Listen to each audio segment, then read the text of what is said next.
Assalamualaikum warahmatullahi wabarakatuh. Halo, apa kabar semuanya? Kali ini kita akan mempelajari tentang pernikahan di dalam Islam. Nah, sebelumnya udah ada yang tahu belum apa itu pernikahan? Oke, baik, kita akan mempelajari yang pertama, yaitu tentang pengertian pernikahan dalam Islam. Nah, kata nikah berasal dari bahasa Arab yang berarti al-jam'u atau bertemu dan berkumpul. Menurut istilah, nikah merupakan ikatan lahir batin antara laki-laki dan perempuan untuk hidup bersama dalam suatu rumah tangga melalui akad yang dilakukan menurut hukum syariat Islam. Maksud dari pernikahan di sini adalah yang mana tadi kan ikatan lahir. Nah, di sini di dalam Islam pernikahan itu suatu hal yang menyatukan antara laki-laki dan perempuan dalam suatu mahligai rumah tangga untuk menyempurnakan separuh agama mereka untuk menjalani hidup bersama-sama sampai menuju akhirat kelak dengan mencari ridho Allah Subhanahu wa taala. Nah, di sini di dalam pernikahan, makanya seorang laki-laki dan perempuan harus sama-sama mencari restu dan ridho Allah Subhanahu wa taala dan mereka saling menyempurnakan antara satu sama lainnya. Oke, kita lanjut pada dasar hukum terkait pernikahan di dalam Islam. Nah, pada saat ini, dasar hukum dalam Islam ini diatur oleh Quran Surah An-Nur ayat 32. Yuk kita baca bersama-sama.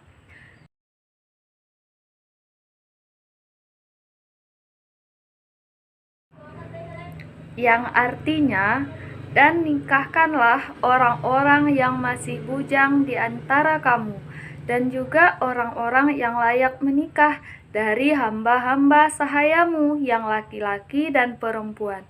Jika mereka miskin, Allah akan memberikan kemampuan kepada mereka dengan karunia-Nya, dan Allah Maha Luas pemberiannya, Maha mengetahui.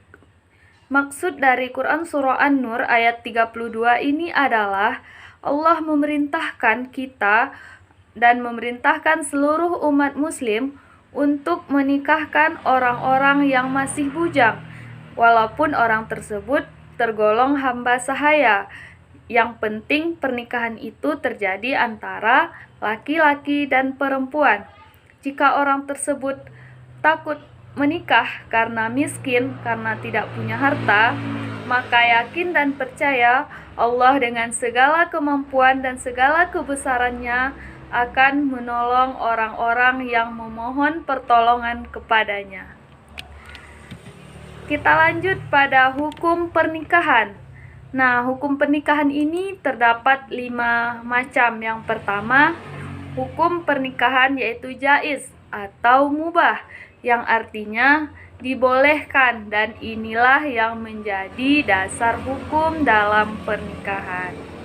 Nah, kemudian yang kedua ada hukum nikah yaitu wajib. Nah, wajib di sini yaitu bagi orang yang mampu ataupun orang yang sanggup melakukan pernikahan. Jika tidak, khawatir akan terjerumus ke dalam perzinaan.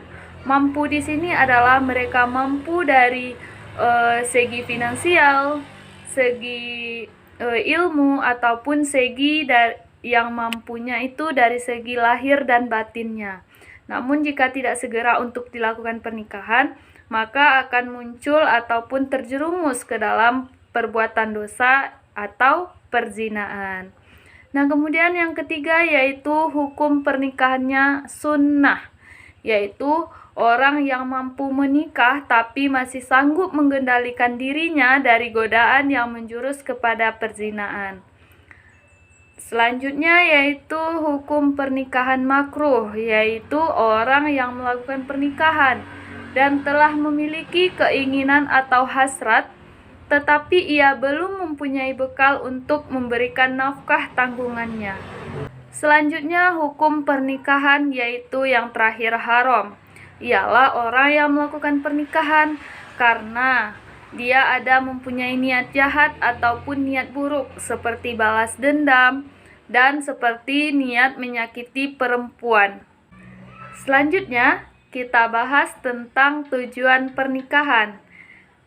Secara umum, tujuan pernikahan menurut Islam adalah untuk memenuhi hajat manusia, baik itu pria terhadap wanita atau hajat wanita terhadap pria, dalam rangka mewujudkan rumah tangga yang bahagia sesuai dengan ketentuan agama Islam.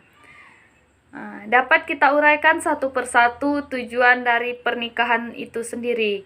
Yang pertama, untuk memperoleh kebahagiaan dan ketenangan hidup, ataupun sakinah. Ketentraman dan kebahagiaan adalah idaman setiap orang. Nikah merupakan salah satu cara supaya hidup menjadi bahagia dan tentram. Nah, kemudian untuk membina rasa cinta dan kasih sayang. Nikah merupakan salah satu cara untuk membina kasih sayang antara suami dan istri, suami dan anak, istri dan anak, ataupun cinta dan kasih sayang satu keluarga. Selanjutnya, untuk memenuhi kebutuhan seksual yang sah dan diridhoi oleh Allah Subhanahu wa Ta'ala. Kemudian tujuannya yaitu untuk melaksanakan perintah Allah Subhanahu wa Ta'ala, karena menikah merupakan pelaksanaan perintah Allah dan dicatat sebagai ibadah. Kemudian mengikuti sunnah Rasulullah Shallallahu Alaihi Wasallam, mencela orang yang hidup membujang, dan beliau menganjurkan umatnya untuk segera melakukan pernikahan jika sudah memenuhi syarat dan ketentuan oleh syariat agama Islam. Dan yang terakhir yaitu untuk memperoleh keturunan yang sah. Kemudian bagaimana sih untuk syarat-syarat pernikahan dan apa saja yang perlu ada dalam rukun pernikahan? Yang pertama tentu ada calon suami. Calon suami yang bagaimana? Yang beragama Islam, atas kehendak sendiri, bukan muhrim, dan tidak sedang ihram atau haji. Kemudian jika ada calon suami, tentu adanya calon istri, yang mana calon istri tersebut beragama Islam, tidak terpaksa, bukan muhrim, tidak bersuami, tidak sedang dalam masa iddah atau tidak sedang ihram. Ada juga yang namanya wali, yang mana wali tersebut adalah mukallaf, laki-laki merdeka, adil, tidak sedang ihram, haji, ataupun umroh. Kemudian adanya 2 orang saksi, Islam, dewasa, sehat akalnya, tidak fasik, hadir dalam pernikahan. Selanjutnya ijab dan kabul, yaitu seperti dengan kata-kata nikah atau makna yang kata-kata yang semakna dengan hal itu. Setelah adanya pernikahan, maka timbullah kewajiban-kewajiban dan hak-hak yang harus dilakukan oleh suami ataupun istri. Yang pertama tentu kita hak suami terhadap istri, yaitu ditaati dalam seluruh perkara kecuali dalam hal maksiat. Kemudian dimintai izin oleh istri yang hendak keluar rumah. Istri tidak boleh keluar rumah kecuali atas izin suami. Selanjutnya, istri tidak boleh puasa sunnah kecuali dengan izin suaminya. Kemudian mendapatkan pelayanan yang semaksimal mungkin dari istrinya dan disyukuri kebaikan yang diberikannya. Nah, kemudian ada juga hak istri atas suami. Yang pertama, mendapatkan mahar dari suaminya. Yang kedua, mendapatkan perlakuan yang patut dari suaminya. Kemudian mendapatkan nafkah, pakaian, dan tempat tinggal. Mendapatkan perlakuan adil jika suami memiliki lebih dari satu istri, dan yang terakhir mendapatkan bimbingan dari suaminya agar selalu taat kepada Allah Subhanahu wa Ta'ala. Nah, selanjutnya yang terakhir kita akan bahas terkait hikmah dari pernikahan itu sendiri. Tidak mungkin Allah Subhanahu wa Ta'ala menganjurkan, bahkan Rasulullah Shallallahu Alaihi Wasallam menyuruh umatnya untuk segera melakukan pernikahan jika tidak dibarengi dengan manfaat ataupun kebaikan-kebaikan yang dimunculkan dari pernikahan itu sendiri. Apa saja? Yang pertama, pernikahan merupakan jalan keluar yang paling baik untuk memenuhi kebutuhan seksual. Kemudian, pernikahan merupakan jalan terbaik untuk memuliakan anak, memperbanyak keturunan, melestarikan hidup manusia, dan memelihara garis keturunan atau nasab.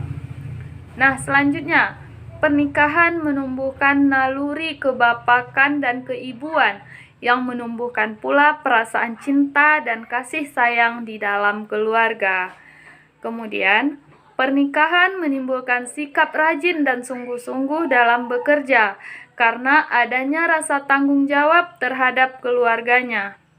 Yang terakhir, pernikahan akan mempererat tali kekeluargaan yang dilandasi rasa saling menyayangi sebagai modal kehidupan masyarakat yang aman dan sejahtera. Terima kasih. Nah, sekarang kita sudah sampai di ujung pembelajaran pada saat ini. Nah, bagi teman-teman yang masih belum paham terkait pembelajaran kita pada kali ini, boleh bertanya di lewat kolom komentar ya. Nah, terima kasih atas segala perhatian dan mohon maaf atas segala kekurangan. Kita akhiri dengan membacakan hamdalah. Alhamdulillahirrabbilalamin. Billahi taufik wal hidayah. Wassalamualaikum warahmatullahi wabarakatuh. Bye-bye.